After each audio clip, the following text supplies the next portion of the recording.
7 years I taught daycare. I worked out at qccca College and was both the teacher and director out there, and trained other people to work in daycare. Then my kids got a little older, and I couldn't bring them with me anymore. So it was this big rip in my heart of, what do I do now? Because I'm going to have to pay somebody else to take care of my kids while I'm taking care of someone else's. So I went back to school, got my bachelor's in elementary ed, and worked at New Horizon for 5 years. Thought that's where I belonged, until I had a class that was super challenging. It was the largest class out there, which if any of you know anything about New Horizon, it's very small classes. And I had 23 kids that year, which is huge for out there. And I had 3 gifted children, and I'm not lying, they were probably smarter than I am now. I had a child who was ADHD and didn't know, wasn't on medication, he was trying to control it himself. And I had a child who with learning disabilities, and then 2 children that weren't diagnosed with learning disabilities that I suspected had learning disabilities. Well, what I found out that year was that I loved it. I loved those kids that were challenging, not the smart ones. They were too much for me. But the kids that needed me, the kids that struggled, I was really drawn to them. So a job came open in the city schools for a Title I teacher. And at the time I had no idea what Title I was. When I interviewed and finally did accept the job, I found out that Title I was basically teaching kids how to read. That's what they wanted from me. So my first year I really struggled because I did not have a clue. So I went back to work went back to school and got my master's in teaching reading. Because I figured if I'm going to try and teach these kids all day long how to read, I need to know what they're thinking. So that's my background. That's where I've come from. I'm nearing retirement now, praise the Lord. Yeah, because it's getting harder and harder and harder. And I have thoroughly enjoyed what I do. But like I said, it's getting harder and harder.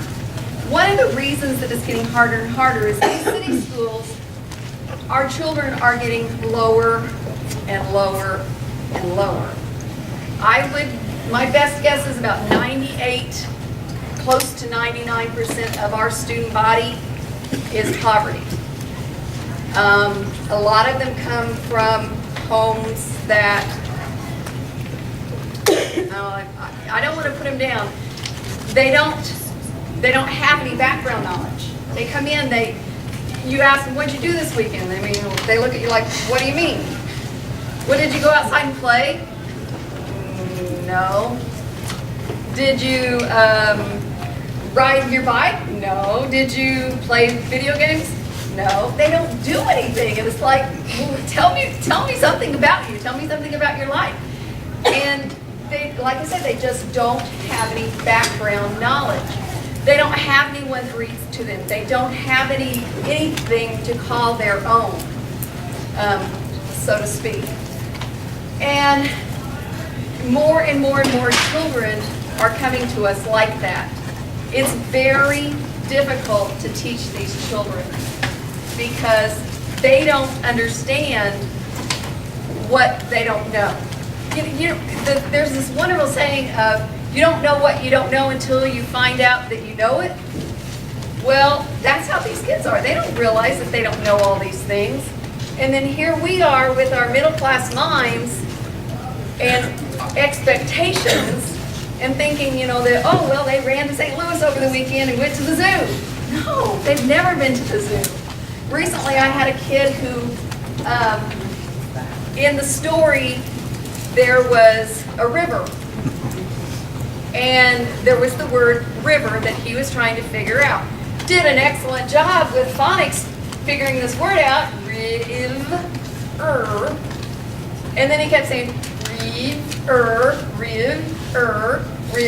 and I'm like, yeah, river. You know what a river is? Well, have you been to St. Louis and you've seen the river? You crossed over the river? Okay, new technique. Have you been to Chicago?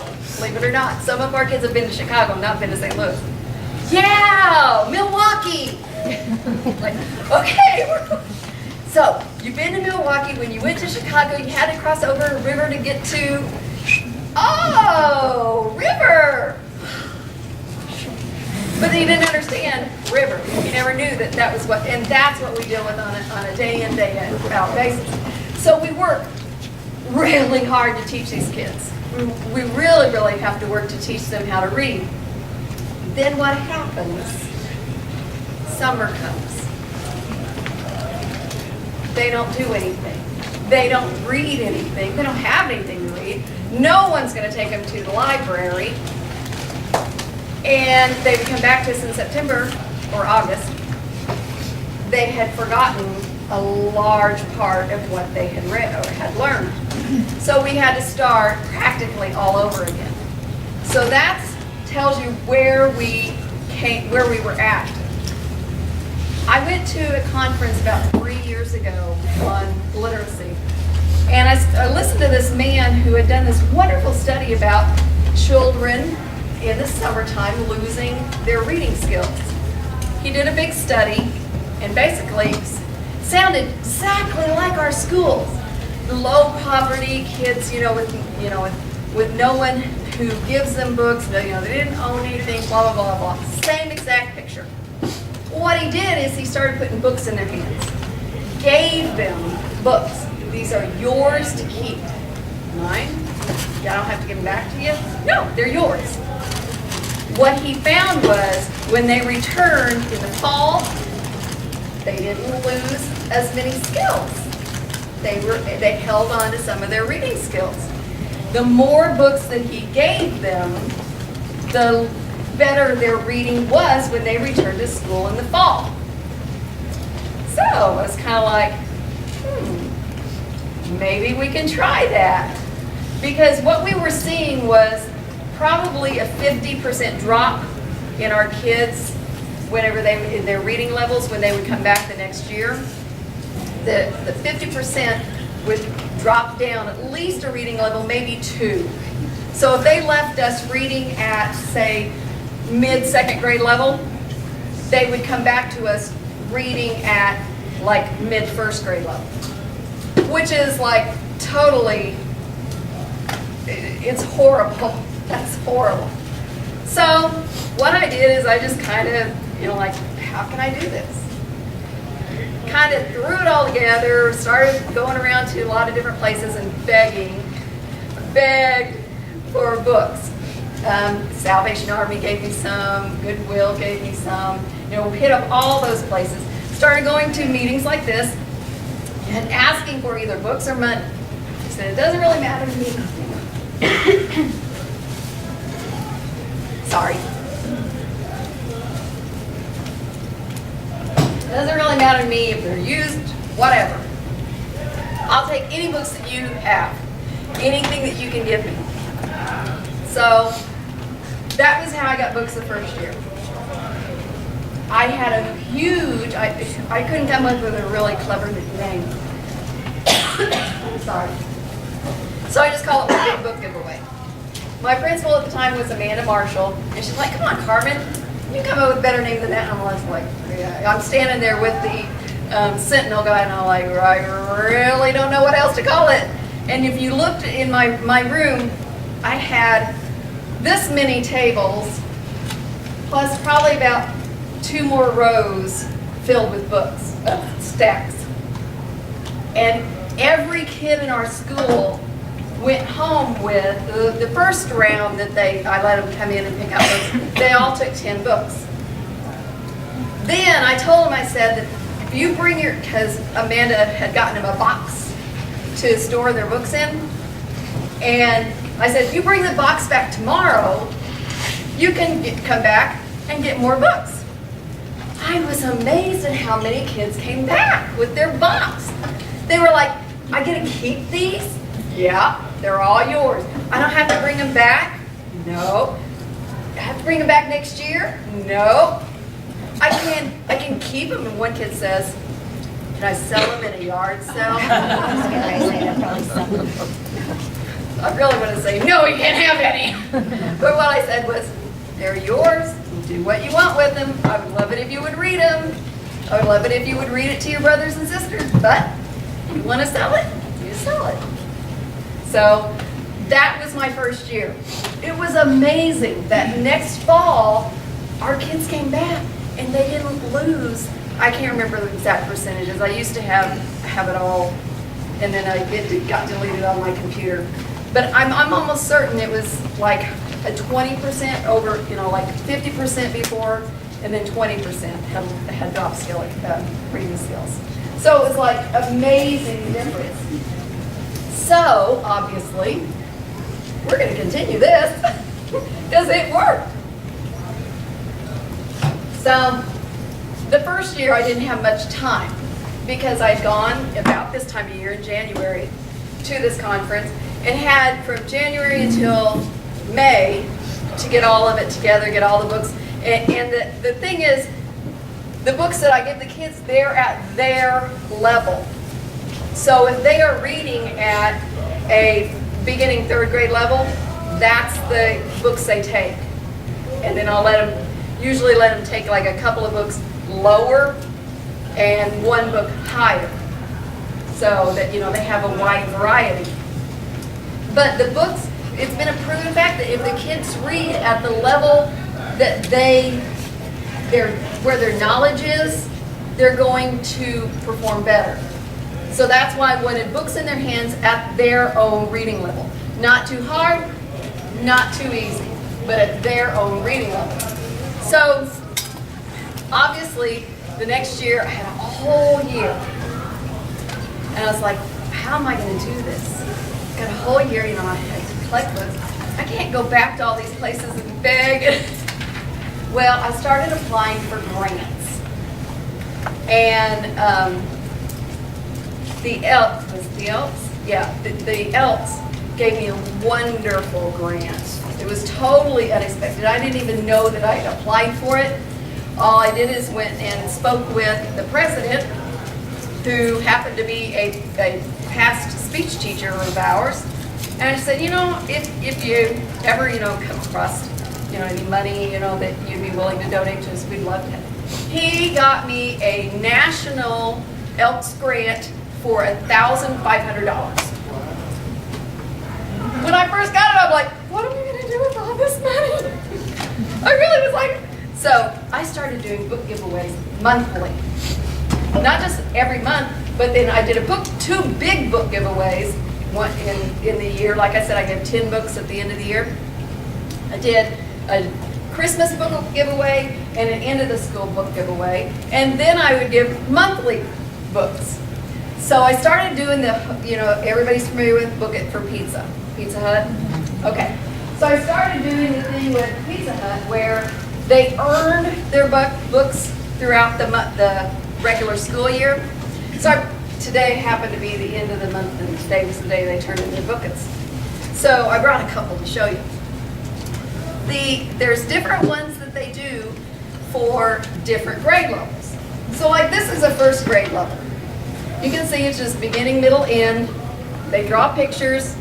And then now I've asked them, because it's mid-year, start giving me a sentence about what happened beginning, middle, and end.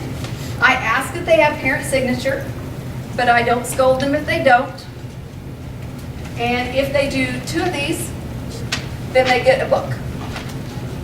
Then second grade does a little paragraph with a picture. And this is also, third grade can do this as well. And I have one teacher, she's the best. She assigns it weekly. It's their homework assignment. She gives them the form and she says, because they can read anything, their reading story out of their book, and write it up. She calls it book reports, I call it book it.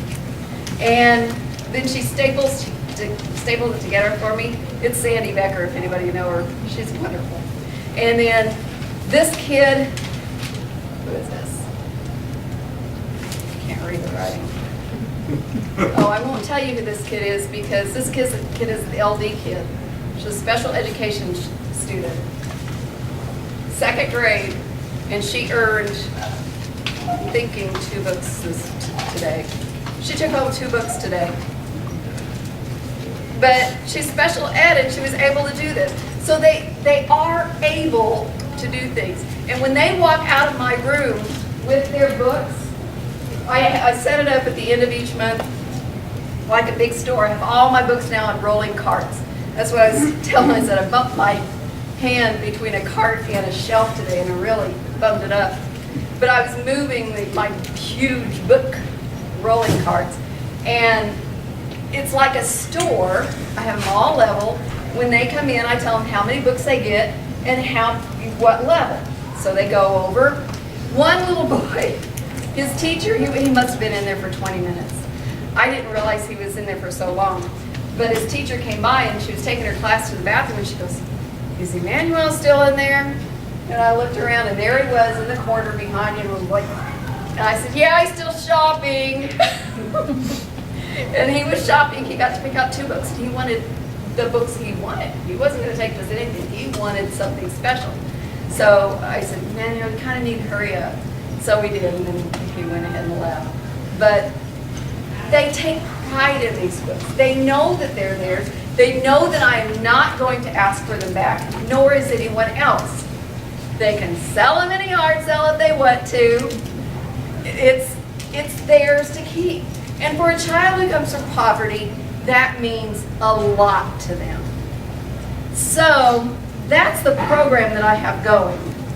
And I'm hoping to keep it running. What happens is every year I wonder, how am I going to get enough books to keep this going? And every year it just falls into place. I try not to go out and beg and borrow anymore, like, "Please give me money, please, please, please give me books." I just, when I see books at yard sales in the summer, I buy them. Yes, I spend a whole lot of money on books myself. I do. I don't care. It's for the kids. It's all about the kids.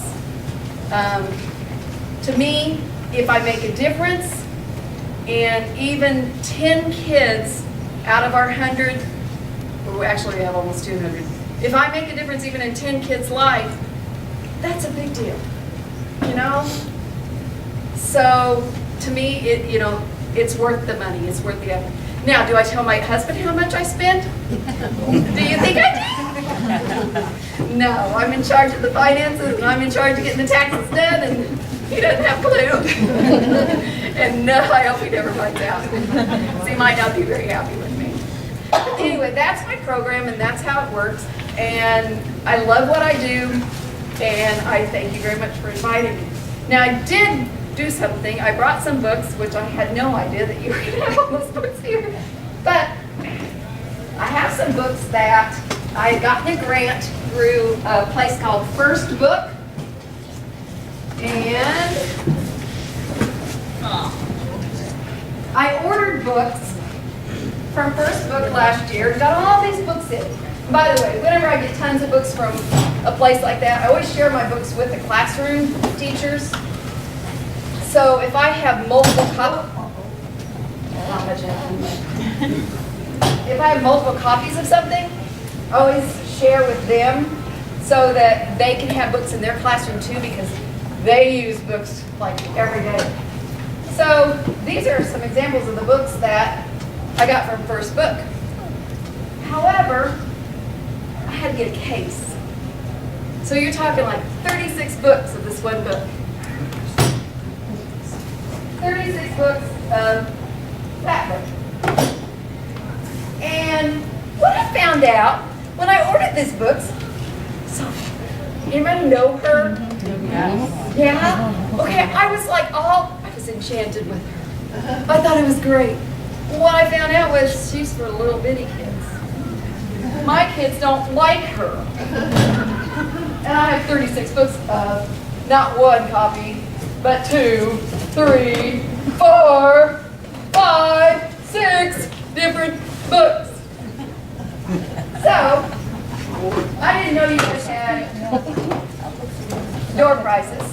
So I kind of put my own door prizes. So we're going to draw some names of mine.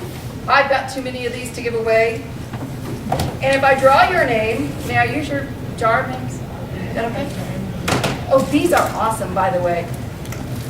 Oh, by the way, with this first book deal, I'm not allowed to sell them, give them away to anyone I want to, but I'm not allowed to sell them. You can't take them to the rubber shelf? I can. You can, because I give it to you. So, if I draw your name, you can come up and pick out 3 books. Has everybody got their name in the jar? Yeah, there are tons of books up here, so please make sure that you go through them before you leave. If you know, I honestly have no idea what age groups are in there. Do you know? Of every child graduating from high school reads at a first grade level. First grade. And I don't know about you, but I have some preschoolers at daycare that can read at a first grade level. You know, so the fact, like Carmen was telling us, you know, it's very difficult because a lot of times they're not even given the opportunity for books, and it's very important, very, very important. Literacy comes in all different kinds of forms, and if you were to ask my grown children, they would tell you that I'm a literacy freak. Ask me, I'll tell you. I have shelves and more shelves full of books. If they want a book, if they like it, if they want it, they can take it home with them. And she makes them read in the summer because she's mean. And during the summer, we read during the summer. You know, and sometimes there are some of them that really complain. You know, they do. But we also have some video games and some things, you know? And it's like this, they can earn that time, you know? You want to play 20 minutes video games? I want you to read. It's your choice. You don't want to play video games? You don't want to read? That's, you know, that's cool. Let me tell you what. 9.5 of those kids will read just that video game. Give them the opportunity. They will. I actually have one young girl who had all kinds of difficulty with reading. You know who and she would cry. Did not want to read. Absolutely did not want to read. Come to find out, it was because she struggled so much with reading. And so she didn't want to read because she couldn't. And the things that she could read, she didn't want anybody to make fun of. So, we have also no bullying, we don't get up with that. But now she is doing much, much better. And the thing of it is once they learn to read, once they do better with literacy, they do better with everything.